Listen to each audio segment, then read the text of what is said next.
I think we're there, folks. We'll get our staff back. Okay, good evening, everyone. Welcome. I'm going to call us back to order. It is 6:30. And I'll start with the Town of Smithers acknowledgement that we acknowledge the Gitumden clan and the Wet'suwet'en people on whose unceded traditional territory we live, work, and play. The public is notified that the meeting is being recorded and webcast, a notice of which is on the bulletin board outside these chambers. Council, there's an agenda with no supplemental. Motion to approve, Councillor Bucama and Councillor Patterson. Anything to add? All in favor? Opposed? And that's carried. And I'll just offer regrets from Councillor Leonard, who is not with us this evening. Okay, so no petitions or delegations. And we are at the public comment period. If anyone would like to speak to anything on the agenda. Okay, thank you. Nice to see you. Nice to see you, Mr. Banstra. And we don't have public hearings, so we're up to the regular minutes from February 24th, 8-1 for approval, please. Councillor Bucama, Councillor Patterson. Any errors or omissions? All in favor? Any opposed? And that's carried. Okay. Now we're at council reports. Councillor Bucama. Nothing to report, Mayor Attrell. Thank you. Councillor Elliott. Nothing to report at this time. Thank you. Councillor Leonard is away. Councillor Patterson. Thank you, Worship. Just minutes there for information, and I'll answer any questions if council has. Thanks, Councillor Patterson. Any comments or questions for Councillor Patterson? Seeing none. Okay, next up, Councillor Raven. So I was able to submit my report for this week, though I did omit, I forgot to put one item in there. There was International Women's Day on March the 4th, hosted by Coast Mountain College. So that was open to everyone in the community. So there was 2 speakers, a great lunch and networking, and it was just a really lovely event. And I'd like to thank the college for taking that on. Thanks, Councillor Raven. And other than that, we've got the advisory accessibility minutes there and your notice of motion. Okay, any questions for Councillor Raven? Seeing none, okay. And Councillor Ray? Nothing to report, thank you. Okay, thanks. I just have a couple of things and I apologize for one more time not getting a written report in, but just a little bit of what I've been up to the last while. I think things that relate to this table through my role at NCLGA, I do attend the UBCM board. And it's a really interesting process because as the president of NCLGA, you're appointed for 1 year, which means 4 meetings. So that was the first meeting's right after the conference. Then there was one a bit ago and this one, and I have one more. So it's like a year in compression. I do sit on 2 committees there and they are relevant everywhere. So community economic development, community safety. I would say it is an extraordinary learning curve because of the short number of meetings and the amount of information. Highly structured organization, of course, and will be working toward its advocacy week in Victoria in April. The way it works is that UBCM compiles its advocacy priorities and then goes through the application with minister meetings. So that's in process. It's not confirmed yet. And then it will first represent the UBCM priorities, the general priorities. And then if there's time, can represent the priorities from any of its committees. And there's probably not time even for that, as I understand it, and certainly nothing beyond that. So I know I was at an NCLGA meeting today and the question was asked, can our regional things be added to that? And I would say the answer is probably not. So in terms of advocacy from this table, I think our process is, if it's something really important to us, we take that on our own. And if it's something that is of a regional nature, it could be raised by NCLGA through their advocacy. And of course, we know how things work at UBCM. So I'm just learning as I go, and about the time I have the slightest handle on it, I won't be going anymore. So it'll be the next person appointed from NCLGA. So it is an interesting process. That said, there were some extra meetings, and one of them, it was a super interesting presentation just on, the Cowichan decision and how it may affect local governments. I don't have an outcome from that. It was just a presentation. Also, lots more to come, and it will take a long time. So in the last while, then there's been NCLGA NCLGA meetings, including, and I think Councillor Way would have heard one of them when he was at the regional district. We've been doing outreach to regional districts just to keep communication up and thinking we'll go to the RD tables because every municipality is represented at the RD tables. So I think you probably were at the table when Councillor McDonald and our staff were there. And I did one later that day to Kitimat Stikine RD. So these things are just a crush, baby, basically just saying what the organization is doing and trying to make sure our communication is up.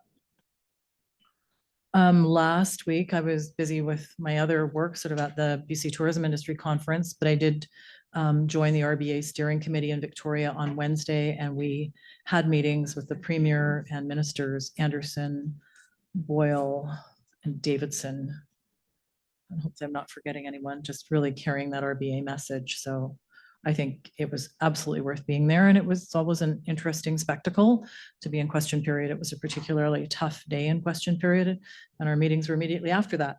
Timing matters. So the meetings were great, but I think there were some lessons learned on how we try to set up those meetings. And I'll leave it there. I wanted also to thank our staff and all those involved in the emergency over the weekend with the power outage. As we know, our EOC was activated.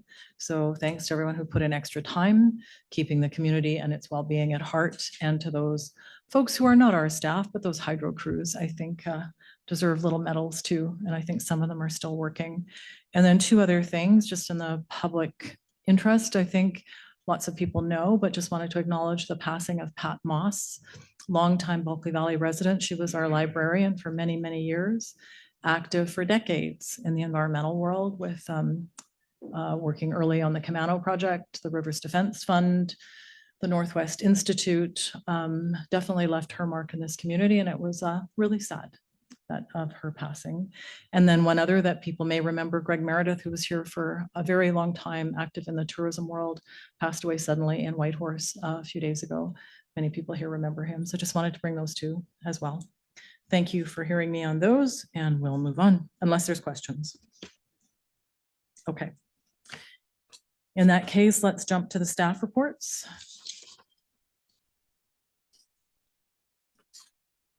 Okay, 14.1 from Ms. McKinley, and we're into advocacy and the resolutions. So there's a few here. Thank you for the work.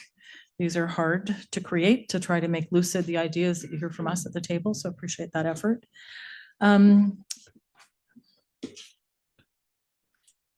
So just some general comments, and I had a chat with Mr. Dewar. You know, in the approach that we might want to take to NCLGA, and I think this is the year where less is more.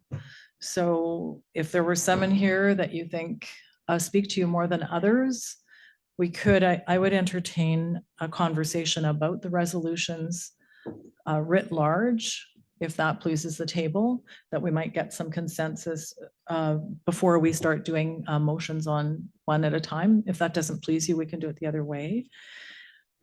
Some of these, you know, for example, the first one, this is an issue, while it's important to us, has been carried previously through NCLGA and UBCM. So it may be as if you're thinking about honing things down, it might be, that's one that, you know, speaks to me in terms of maybe not carrying that one this year. It's certainly up to the table, and we can send them all to NCLGA if you want. But I think the intention this year is to try to figure out how do we get our most important issues through NCLGA to the UBCM floor. Mr. Dewar, was there anything you wanted to add to any of that? Okay, so let's open it up. I'll hear what you want to say. If you want to do them one at a time, we can. If you wanted to just have some general comments at the top, I'll entertain that as well. Nobody wants to speak? I'll look for a motion. Councillor Patterson. Thank you, Worship. So I'll start with the Northern Child Care Affordability Benchmarks, if I may. So following our sort of initial conversation, I had a really great meeting with the Child Development Center, just around trying to ensure that I adequately understand the impacts that these lower benchmarks have, so specific to the northern area in our community. And I was a bit astounded, I guess, at not recognizing how severe the impacts were. So we recognize, and staff have recognized in this report, that we thought that because of that $10 a day program pause that the provincial government is doing and reflecting based on some of the feedback they've received from childcare providers on revamping it or reassessing it, whatever you want to call it, all of the other programs that are available to childcare providers currently outside of the $10 a day in order to be able to provide affordable quality childcare to families is severely impacted by how low that Northern affordability benchmark is. And so what the CDC and other people that I've talked to in the community are saying is that, one, people are actually no longer providing affordable childcare, or they're just not entering into affordable childcare. So what that means is the affordability benchmark is essentially the rate in which you can charge families in order to then cover your operational costs. You apply to the provincial government, they say, okay, you've aligned with our affordability benchmarks, we'll provide you sort of recovery costs to help offset your operating costs, and then you lower the rate for families. So as someone who now putting on my sort of new small business owner hat, I can say that that rate in which you're charging families does not even anywhere close to cover your operating costs in order to be able to provide adequate childcare. So I just wanted to highlight this for our consideration for NCLGA, and that it's a regional benchmark. So it does impact the entirety of the North. And I think it's important to note how disproportionately we are just based on the value versus what the rest of the province gets. It's roughly a $10 to $20 discrepancy. And just some of the other considerations that the CDC provided that I didn't even think about is the sort of the mining and other natural resource sectors, where young people are able to enter into the workforce with sort of paid training opportunities, where for ECEs, the amount of funding that's required to put themselves through school is so significant that they say that we're even more disproportionately affected in the North because we can't compete with trying to incentivize people to enter into the childcare fields. There was another of other things that they sort of solidified, but really that they're seeing significant impacts on our teachers, healthcare, CN, and other sort of supports within our community because people aren't able to find childcare. Thank you. Thanks, Councillor Patterson. Anyone else? On any of these? Councillor Ray? Well, I think it's kind of one of those things where the North, just people don't understand the North. They look, oh, the housing's cheaper, but they don't see that there isn't any available or things like that, or they don't know what the rents are. I don't understand why it's just not a blanket number for everywhere, because the thing is painting the North as, you know, you could be in Grand Isle, great, it's affordable to buy a house in Grand Isle, but it's not in Smithers, and it's a little less so in Houston, and Terrace is getting pretty bad. So, you know, I think it just, any time that we can bring anything to people's attention, just about the North, that, you know, you're making decisions down south and you're looking at very superficial data to try and make your decisions. And, you know, it reminds me of the ICBC thing all over again. We're liable to get the same kind of answers, I would think, but I think anytime we can advocate and say, hey, the North is getting messed up. The only thing about this as written, if it goes to NCLGA, obviously NCLGA is going to be all over it, but UBCM is full of Southern communities as well. The North has a pretty good, strong voice, maybe disproportionate to our population, but generally speaking, if we're asking for something just for the North, you know, all we're asking for is equity. But the thing is people at UBCM just see that as the North asking for something that doesn't affect them, and they don't care. If I can sound bitter, but so that's my only kind of criticism of this is rather than asking for the North, maybe it should be asking for just a level playing field. And I do appreciate Ms. McKinley's rationale for this. And it might fall on deaf ears even if it does pass through UBCM. And then the unfortunate part is if it passes through UBCM, it's there and you can't bring it up again, whether it passes or fails, you can't bring it up again. Maybe when the budgetary situation of the province isn't a little better. Thanks, Councillor Ray. Okay, anyone else? So if I'm not seeing other comments, am I, Do Councillor? you want Sure. these recommendations moved or not, Mayor? Yeah, I'm just gonna go there if no one Okay. has any other general comments. So do you have any general comments? No.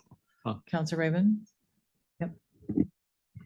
So while I appreciate the 4 recommendations, because I am looking at 14.1 to 14.4, I am more inclined to go with 14.2 and 14.3 and just really hone in on something I think we can advocate for and does speak broadly to the north, but also still I think would be able to work well at UBCM, where it's not so necessarily northern centric. But just also the ones I think we have the ability to do a little bit more advocacy on. I'm quite confident that for the library one is someone else will likely bring it up and then we can speak in favor of it. But I don't think that it's a cause that we have to spend our time championing because I know other communities will bring it up. I believe it's been brought up at almost every UBCM I've been at. So I don't think that there's any harm in not having it be one of ours. Thanks, Councillor Raven. Councillor Ray? Yeah, I think the other thing is that, with the library one, if it's already UBCM policy, it's not going to make it to the policy branch anyways. I don't think NCLGA is probably there yet. It took a lot of thought and work for the resolutions committee to come up with the changes that they've made.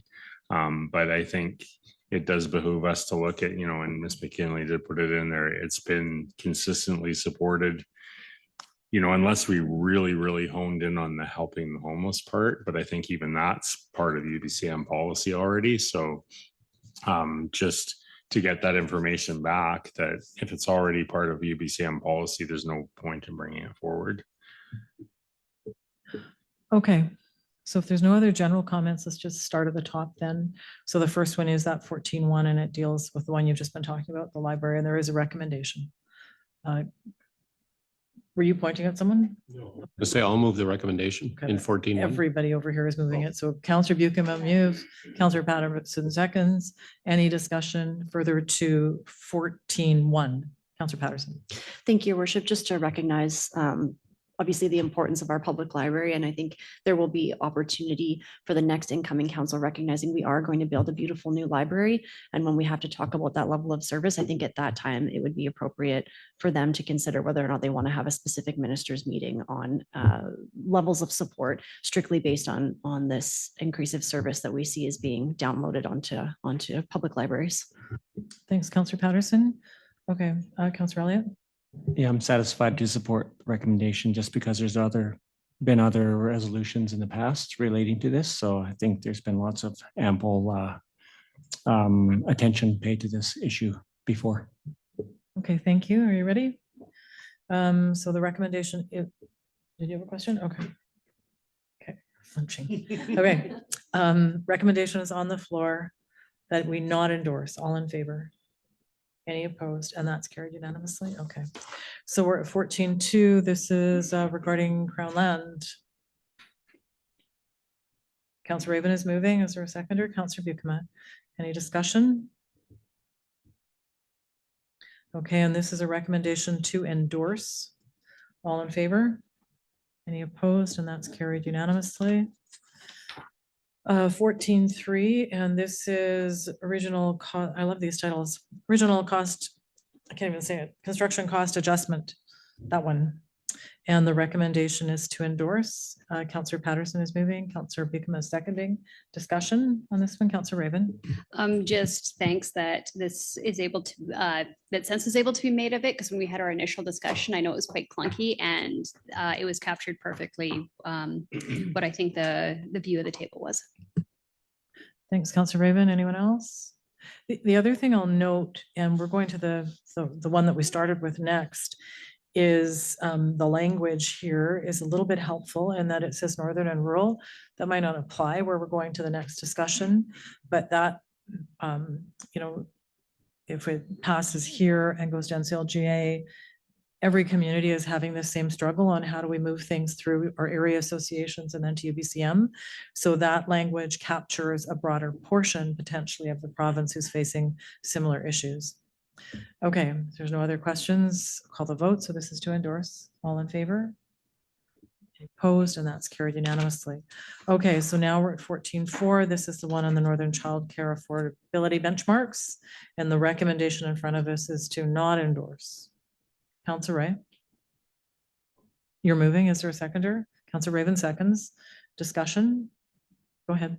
Thank you, Your Worship. Just a question. So I heard Deputy Mayor Ray talk about if it doesn't pass through the NCLGA, then just to confirm that that means we cannot bring it through to UBCM. Is that correct? No, we could. I don't know if we've ever done that. Definitely individuals, like their resolutions can be submitted straight to UBCM. They're less likely to make it to the book. And sorry, I'm not going to do this well, but if stuff goes from community to area association successfully, it's going to land in a different place in the UBCM resolution book.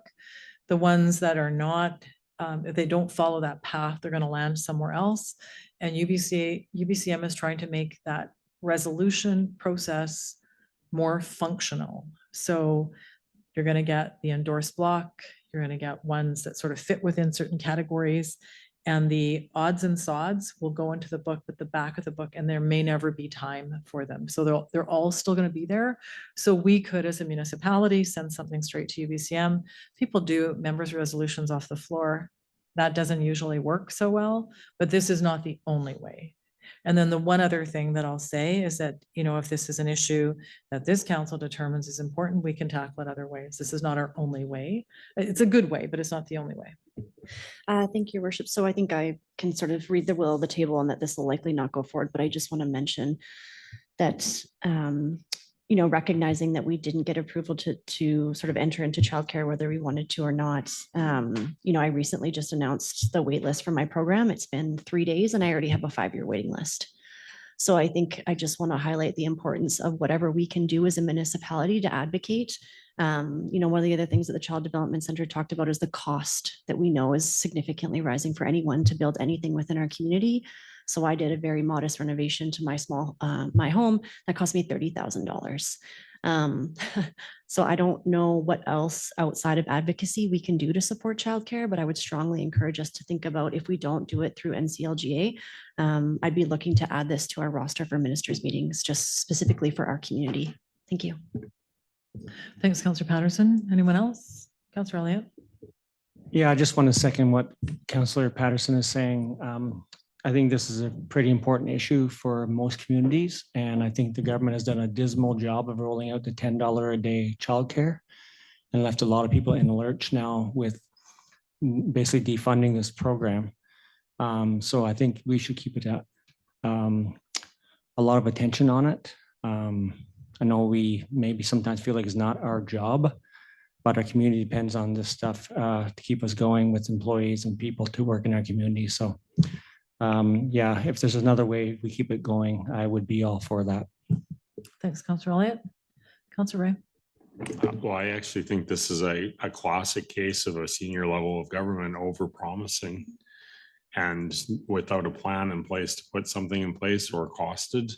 They just made a promise, we're going to do $10 a day daycare, and didn't consider that there were not enough ECs that, you know, like they promised that it was going to happen quickly, and they probably should have known better. Which doesn't mean we can't keep advocating, but you know, we're at a point now where if they're subsidizing childcare, the children are going to be paying it back because they're paying the deficit. So yeah. All right then. Okay, Councillor Raven. Well, and I don't think that this impedes us from doing our advocacy because I'm a firm believer in childcare. I'm just not sure that this is the one piece that makes or breaks something completely. just thinking to like the previous resolution that we are bringing forward, where we're talking about having that matrix to look at when childcare spaces, like there should be that northern lens, because we said all provincially funded. So that could encompass childcare as well. So just looking at it a bit broader, I do also want to speak to just ECE recruitment and retention. I know our high school has actually done a fantastic dual credit course, so that there are things kind of in place, and just encouraging people to take that. So not saying the problem's fixed, but just encouraging some of those supports that maybe already exist and maybe could be broadened a bit more, rather than maybe starting a new level of advocacy or a certain way of advocating. Thanks, Councillor Raven. Okay, I don't actually remember if the motion's on the floor anymore. Is there a motion on the floor? The recommendation's on the floor? Okay. Okay, I'm gonna call a question. The recommendation is to not endorse. All in favor? Opposed? The motion passes with Councillor Patterson and Councillor Elliott opposed. Okay. And a good discussion, folks, and it is one for us to keep alive and think about how with an issue that's important to the community, that we keep moving it forward. Councillor Patterson came up with one suggestion, but there may be more. Alrighty. 14.5, report from Ms. Goodrick on letter of support from BVAIA with a recommendation. Councillor Ray, you're moving. You're seconding. Councillor Bucama, discussion? I'm not seeing any. All in favor? Any opposed? And that's carried. I keep getting my attention. You're good? Okay. It's okay. No, you can move. It's all right. You can even breathe. Okay, 14.6, report from Ms. Chandran. The Smithers Inclusive Recreation Project Grant Application with recommendation, 3 points, 3 bullets, moving the whole thing. Councillor Elliott seconds. Discussion. Councillor Patterson. Thank you, Worship. I was thrilled to see this addition to our community. I think it's wonderful. I would actually just like to maybe have a conversation with Director Lawrence, if I may, just on recognizing how incredibly well used that area is, and in particular the summer months. And if we feel that it would be possible, if we were to talk about an increased level of service to the frequency in which we do the cleanups. So for example, would we look at a window within the summer months to say, rather than twice a week, and my assumption is the week is Monday to Friday, excluding weekends, would it be too much to look at doing it 3 times a week during the summer months? Mr. Lawrence. Through the mayor to Councillor Patterson, that would depend on the priorities and availability with the staff we have at any current time in the works here. So what we'd have to rely on is the current capacity that we have. So adding additional capacity, I would say would be challenging at this point, and I wouldn't be able to answer that properly. Should we experiencing issues in that area that would require our direct involvement right away, then we would look at trying to prioritize that if we could. Any Councillor Ray? So I've never been a big fan of putting washrooms up that, like Portland Loo, you can see what's going on kind of inside while still maintaining privacy. I'm hoping this is far enough away from the downtown core that it doesn't end up being a drug hut. So I'm going to support it, but this is gonna be a test case for me whether I would support anything past this, because it's really ringing a lot of alarm bells in me. But at the same time, I do think that there is a use for a toilet at that particular location. So, and thank you for the staff for finding a grant for it. Thanks, Councillor Ray. Councillor Raven. Just wanted to also just say that this is just the best of both worlds. We definitely need more washrooms in our parks. I mean, that's something that gets brought up quite a bit, especially people using the trail.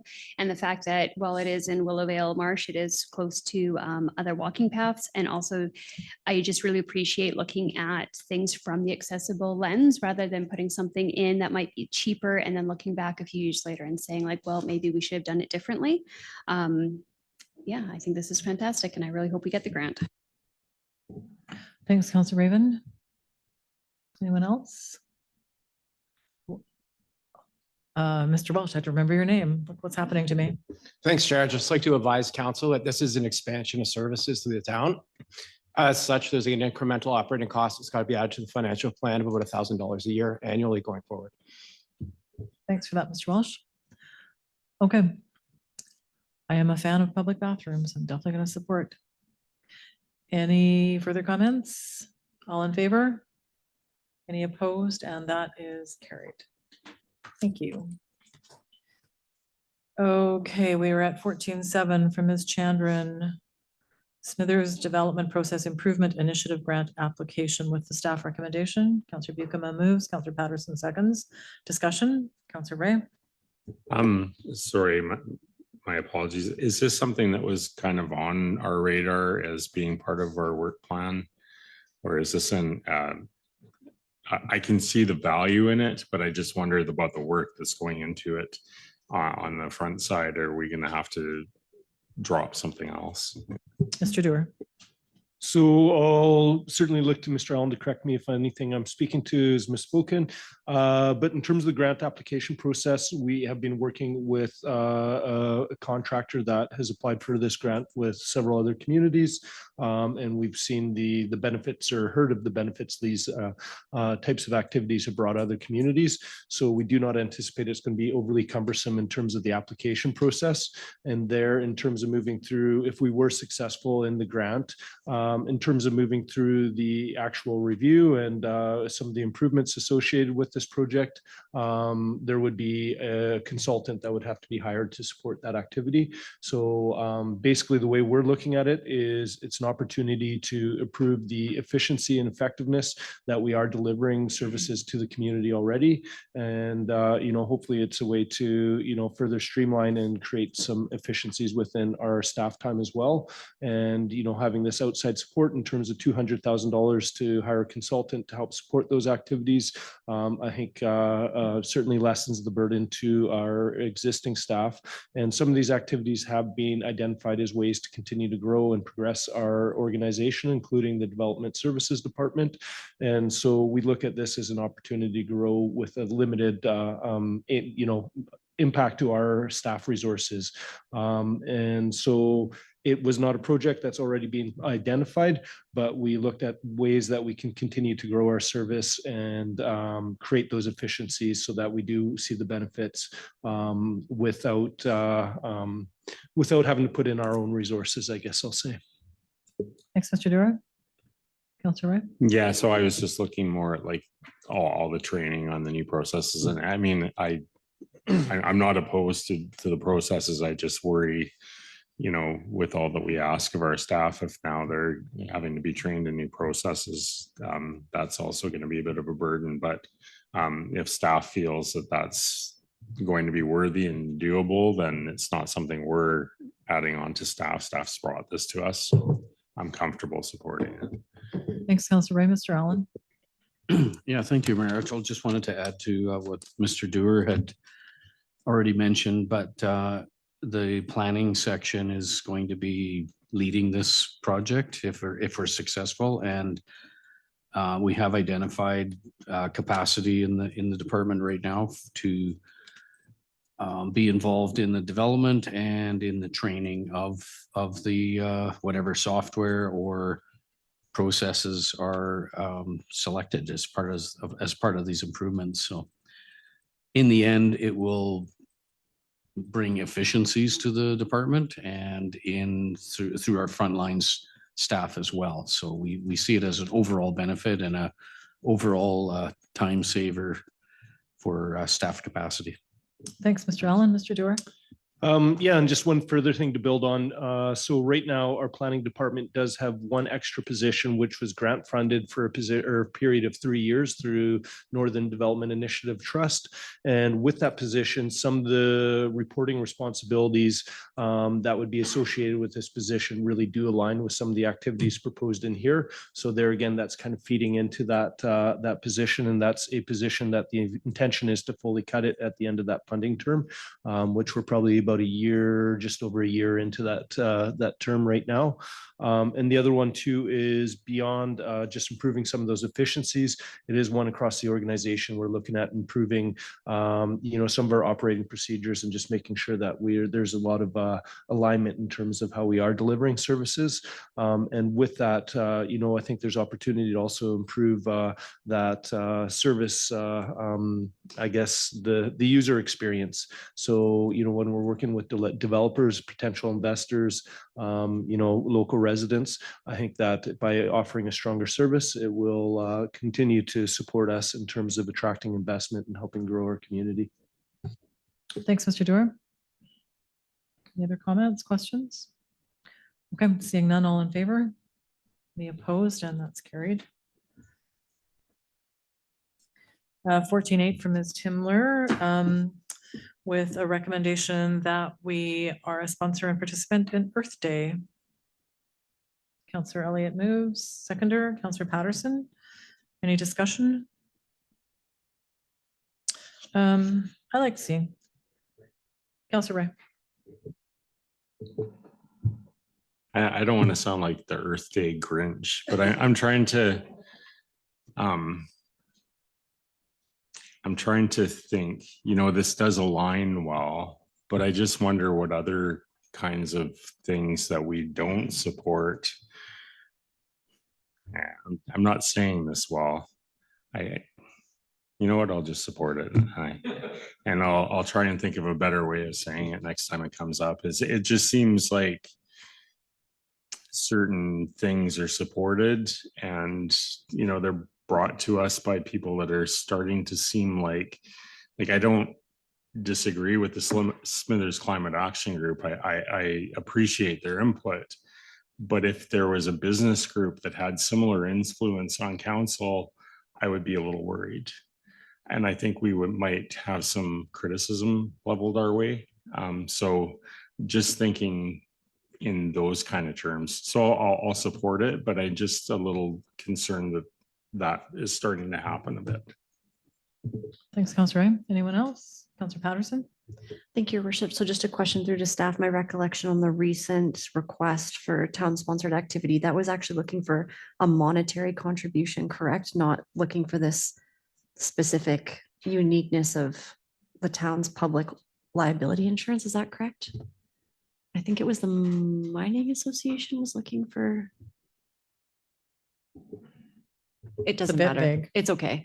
It's fine. I just think, to Councillor Ray's point, perhaps for future discussion, is what is our policy or our stance on when we talk about community sponsorship? Because to me, when I read this, they're not actually looking for a monetary contribution. They're looking for this public liability insurance. Mr. Schroeder? Thank you very much. And yes, a past decision of council was not to provide financial sponsorship to I believe it was a previous Minerals North or something like that mining event. Whereas, yes, this would just be, a provision of liability insurance through partnership with the town. Thanks, Councillor Patterson. Mr. Schroeder, anyone else? I like this. I think, one thing I'd say that's maybe different is that when we're talking about a community organization, that's an amalgam of citizens, and we do things with all kinds of community organizations that are amalgams of citizens that are trying to make the community a better place. And this does align with our work and with, I think, the desire of a whole bunch of folks, and it's not really costing us anything. It's a good feel-good thing. All in favor? Any opposed? And that's carried. The 15th, we have the report from Ms. Westberg just on the notification of staff vacancies. So appreciate the update. And then we're to 16.1 bylaws, and I had some notes in here that I can't read anymore. Okay. First recommendation. So this is for zoning bylaw amendment for 3675 Alfred Avenue. First reading, please. Councillor Patterson, Councillor Buikema. And I'm just going to call the question. All in favor? Any opposed? And that's carried. Can we get second reading on the floor? Councillor Elliott, Councillor Raven. Okay. Discussion. Councillor Ray. This is a question. I've read through the report a couple of times and I fully acknowledge this might be me, but I'm not 100% understanding. Are they adding units to make it a 3-unit, or are they knocking the whole thing down and building 3 small townhouses? Mr. Allen. Yeah, thank you, Mayor Altro. So there's an existing 4-unit apartment building on the site currently. And this proposal with if the rezoning is successful, is to add 3 more units in a new building in the rear yard. And that is now permitted in the R3 zone. It wasn't previously to the amendments that were done in, I think, 2024. You good? Yeah, that was me being dumb. Okay, any other questions? Counselor Patterson? We all must stop with the negative self-talk, okay? Mr. Allen, can you please remind me for parking? So the proponent actually specifies the 11 parking spaces, so they're going to propose to do the 10+1 accessible. Do we have a greater expectation for how many stalls, or is that what we've required them to do, the 11? Mr. Allen? Yeah, thank you, Mayor Altro. To Councillor Patterson, that's just based on our current 1.5 per spaces per dwelling unit formula for townhouse units. Staff do agree with the proponent in this case, just given the proximity to downtown and the fact that a number, I think 6 of the units or 5 are single bedroom apartment or units, and more conducive to just single vehicle residents. So that's why we're supporting that. But that isn't going to be addressed at this stage. This is just strictly the rezoning. Council will have another chance to talk about the parking spaces when it comes to a development permit. If I may, Your Worship, because I work in such close proximity to this particular area and recognizing, Her Worship has been a proponent of this forever, I'm getting closer and closer to wanting to, when we have our next committee, the whole adding something around parking and what our policy is on requirements for parking, because I would observe that even in that particular corner, the building that I work at, we far exceeded the parking capacity of that building, and it expands even further, plus the restaurants, plus other government offices. There's no parking left anywhere there. And I would say even on the street where I live, what you're starting to notice is as the older demographic is transitioning from their multifamily units, those are now becoming rentals. And what I'm observing is that even on my street, 2 of the 3 houses that are neighboring to me have now become rentals. But I don't believe that the renter has oversight into how many people are living there. So for example, there's about 10 cars across the street from where I live, and I think it's only getting worse. So my concern is, even though that they're designed to be single units, well, if they have a partner and then they have friends or they have family, I just don't think the parking stalls that we're starting to allocate to these spaces are adequate. I was really happy to see what they're proposing, but I'm just starting to feel more and more like I appreciate what Her Worship has said. And I think we really need to start to get serious about parking. Thank you. Thanks, Councillor Patterson. Any other questions? I just have one that I can't sort out in my memory from the last time we dealt with this property. And it had to do with the Alfred Avenue side maybe this is where I'm mixed up, was the parking variance from the last time. Can you just re-explain that to me, Mr. Allen, to let me know, like, following on where Councillor Patterson was, if this were all approved, and I realize we'll get another kick at the parking, where, holding it up, is this the only places that people will park, or is it still out here? And I'm pointing to Alfred. Yeah, thank you, Mayor Altro. So the previous variance was for the reduced front setback, because the building, I'm not sure, I can't remember the year when the building was constructed, but at that time, the front yard setback was less, and that needed to be corrected with the previous use. But yeah, there's still not enough room for parking in the front of the building to meet the standard in the zoning bylaw. So those 3 or 4 spaces would not count. It would have to be located like you see on the sketch, either on the side or in the rear. And that's for the entire development. Yeah, if I may, and sort of maybe straying beyond what we have right now, the dilemma that will be in front of a future council is when Alfred Avenue is developed and that reality comes home to roost. And always, an owner of a building will want, the status quo maintained, and it won't be maintainable. And so I think we just need to be aware of that when it comes forward, that I don't disagree with Councillor Patterson. I think the nature of a lot of folks is we have a lot of stuff, and even 2-family households often have 2 cars plus things that their future, this community is going to have to deal with it, including keeping people's stuff on their street and maximizing off-street parking for visitors, etc. So anyway, that's my heads up for when this comes back to us. I think it's getting to be a hard thing to support the variances for parking. However, we've got right now just zoning amendment. Councillor Ray. Sorry, I'm going to speak a bit to parking. I think the fact that we're being forced both geographically and by the provincial government to densify. Since I moved to Smithers, I've gotten the same small town attitude that I need to park right where I'm going. And that isn't a knock, but in larger places that have already had to densify, parking is a problem pretty much everywhere.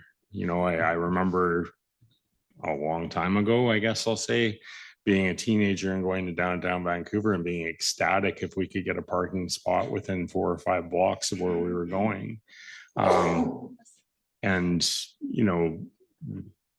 So some of it is unavoidable. If we're going to densify on a lot of places where maybe there's already an existing building, so you're not starting from scratch, we're going to have to grant parking variances if we want to be able to house all of our citizens.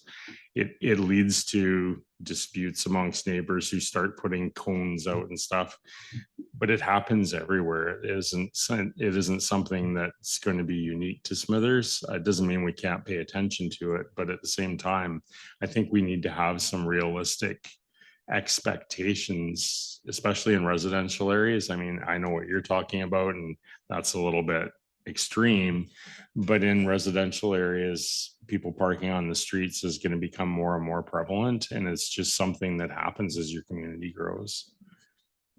Thanks, Councillor. I don't disagree with that. I think where perhaps we do need to put some attention is in actually the creation of parking lots as land becomes used for other things, be it increased density, and I'm not against that.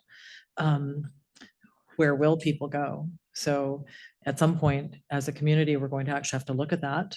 If every lot in town were utilized for what it's allowed to be utilized, we would have a problem. And so far, we just haven't actually had it's not something we're willing to talk about so far, but that time frame is coming upon us where we want folks to be able to come to our community and to be able to park and take advantage of what's there.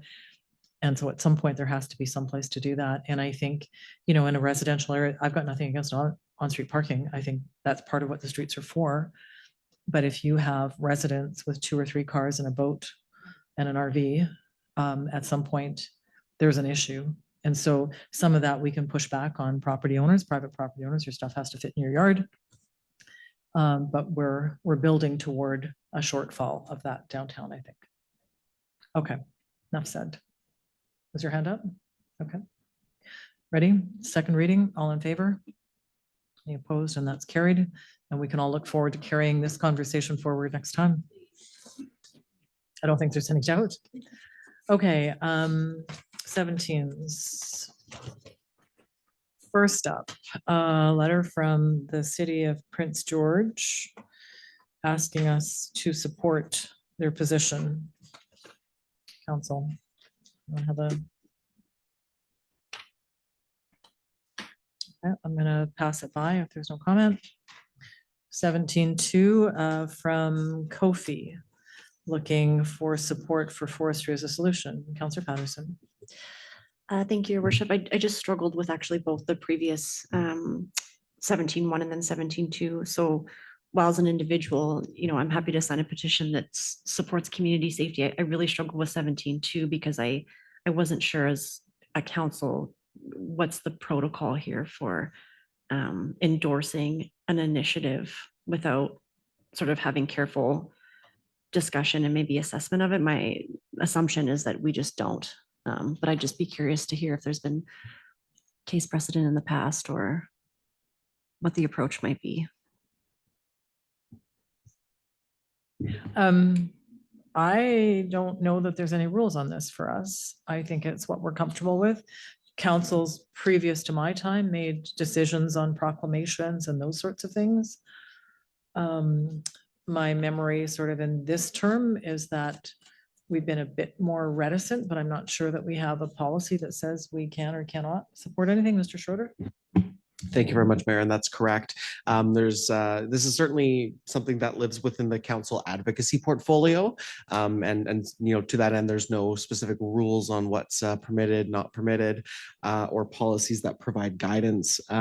Generally speaking, these organizations look for council support because it provides them a fair bit more leverage when they go to negotiate their position to the provincial government and other decision makers. And with that, they carry your weight and the community's weight behind them. Thanks, Mr. Schroeder. Is it continuation of what you? Actually, maybe I'll just go around then. Councillor Ray. Yeah, it's not that I don't support forestry, but I just, without knowing what they're actually advocating for, it's hard because I think, well, I'll take the recent rules changes from not the most recent, but the ones before that from the provincial government. I think they feel they're trying to support forestry, but in maybe a different way. And so there's different ways to support forestry and how it goes forward. And this is kind of vague to me, which makes me a little reticent to sign on to it. Okay, I'm seeing lots of hands. I'll go to Councillor Elliott and we'll go around. Well, I think you all know what I think about this. I fully support it. The assignees on the last page, there's a lot of industry partners, people who depend on the forest industry in British Columbia. They're advocating for the future of the industry. And Kofi is not a fly-by-night organization. They're well established in the province to advocate for forest issues. And they even talk about support First Nations partnerships, improve competitiveness, all those things that they constantly are working with the government to achieve. And without Kofi, I don't think our forest industry would survive in BC because there has to be a voice on the other side as well, supporting the industrial side, which no one seems to really want to talk about. There's more of an environmental slant to forestry now, which I'm not against, but also it does provide a lot of provincial money to the provincial coffers, and we know this government is broke. So I don't know why they would be advocating differently than what Kofi wants to see in this province. And it's nothing to do with who I work for. I think BC is a forestry giant, and I would do anything to support that going forward. Thanks, Councillor Elliott. Councillor Raven. So just thinking about the weight of what the town of Smithers means. So the other part of that too is, so we sign on to it, but how long does that live? Does this mean we're supporting this for the next 5 years? There might be changes that we might agree with, and then we feel the work is done. Do we take our name off? And then the request for actions, I do find them too vague. Using support First Nations partnerships with capacity and tools to expedite referrals and increase revenue sharing. That's focusing just on revenue, right? So there's so many other aspects that I think need to be in that conversation. So to me, I think that us as the town of Smithers, we can meet with the minister and talk about what we think and what we would like to push for. I am not ready to sign on to something quite this big. And the other thing is the coalition partners, I don't see any other municipalities in there. So that's the other piece too. So I fully support forestry. I hope that they are able to find solutions and keep going, but I just don't think that this is the way for Smithers to voice its support. Thanks, Councillor Raven. Anyone on this side? Councillor Buchanan? Yeah, I'm kind of the same as Councillor Elliott. I'd be willing to support the initiative. Like we're a forestry town. When I think how important the mill is to our community, I'd have a hard time not supporting the initiative. Thank you. Councillor Patterson, I saw your hand. Thank you, Worship. And I think perhaps I really appreciate what my other councillors are suggesting around this language around endorsement, because I do appreciate that that does come sometimes with some caveats of expectations. So perhaps something we consider is doing a letter of support versus that strong language around endorsement. I don't know if that changes the intent at all, but maybe that's just a way forward. But just, I am absolutely in support of supporting them. Thanks, Councillor Patterson. Councillor Ray.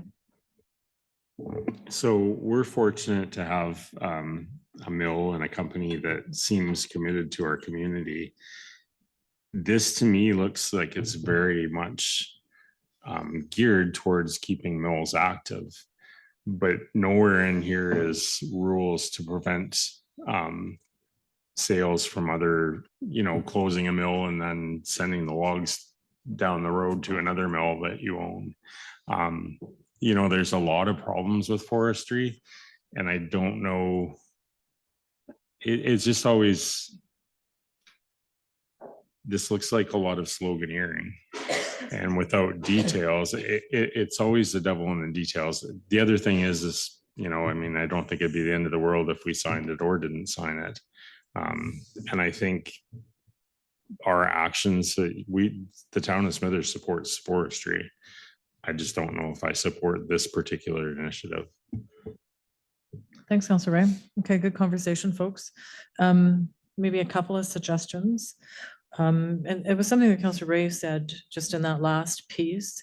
And I think as members of the RBA, this has become part of our lexicon, is that we support industries who support us. So local governments also matter, and finding out, what the result of, the direction that Kofi is taking in terms of support for communities. So I'm inelegantly working toward, if council is interested, inviting someone from Kofi to actually come and make a presentation, and then we could ask our questions and see if what's being proposed to us aligns with what we think makes sense. Because it is one thing to say that all this information is online, and then ask council, who has lots of things they have to read online every day, to take on fully understanding a campaign by an industry association who is skilled at actually delivering the message and working on behalf of their sector, as Councillor Elliott had said. So perhaps we could look, if it pleases council, to ask our staff to invite someone from Kofi. Mr. Schroeder is like, no. I saw you. I know, I'm teasing you guys tonight. I can't help myself. But just to see if there's someone who has the ability in a reasonable time to come and speak to council, recognizing that the Kofi conference is, I think, in about 6 weeks, and some of us will be at Kofi as well. But I think that would be a good opportunity for council to ask some questions. So I'll just offer that up, see what you think. Okay, well, probably to make it clearer for staff to follow, perhaps we could have a motion asking staff to respond to Kofi, inviting them to be a delegation to council in response to this, so that they're coming to talk to us about their Forestry as a Solution campaign. I ran out of breath. Does anyone want to make that motion? Councillors Raven and Patterson, any discussion to that? Councillor Ray. Just that, make sure Ms. McKinley got it. It kind of. She's used to listening to me speak like that, fast, running out of breath at the end. Okay, all in favor? Any opposed? And that's carried. Thanks, folks. We'll get there. And I think the other part of that is if that does, it may not happen before Kofi, but if it does, it helps inform those of us who are at Kofi to perhaps have follow-up conversations as well. Okay. Anything from the 18s that you wanted to pull out? Okay, I'm not seeing anything. In that case, I need a motion to give me the order again. I'm going to recess this. So if we can just make this motion here. Okay.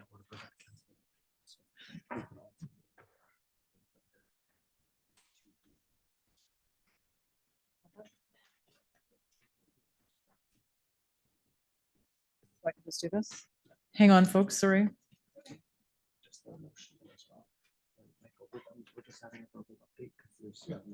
Yeah, I've just sent you a text. Okay, we're just kind of dealing with something in real time. Deal with it closed. So, sorry, Mr. Schroeder. I'm just going to move, and I'll look your way in case I'm making a mistake, that we recess this open meeting of council and moved, and that we move. Just read that motion. Yes. Okay, sorry about that. Pursuant to section 90 and 92 of the community charter, this regular meeting of council be closed to the public to permit discussions concerning one item under section 91K, negotiations and related discussions respecting the proposed provision of a municipal service that are at their preliminary stages, and that in the view of the council could reasonably be expected to harm the interests of the municipality if they were held in public. One item under section 92B, the consideration of information received and held in confidence relating to negotiations between the municipality and a provincial government or the federal government or both, or between a provincial government or the federal government or both and a third party. And this is section 92I, no, B3, can you, B3, between the municipality and a First Nation or a prescribed Indigenous entity, or between a First Nation or a prescribed Indigenous entity and a third party. Seconder, Councillor Buckham seconds. All in favor? Any opposed? That's carried. So we'll just take a couple of minutes to regroup, and then we'll invite everyone back to their chairs.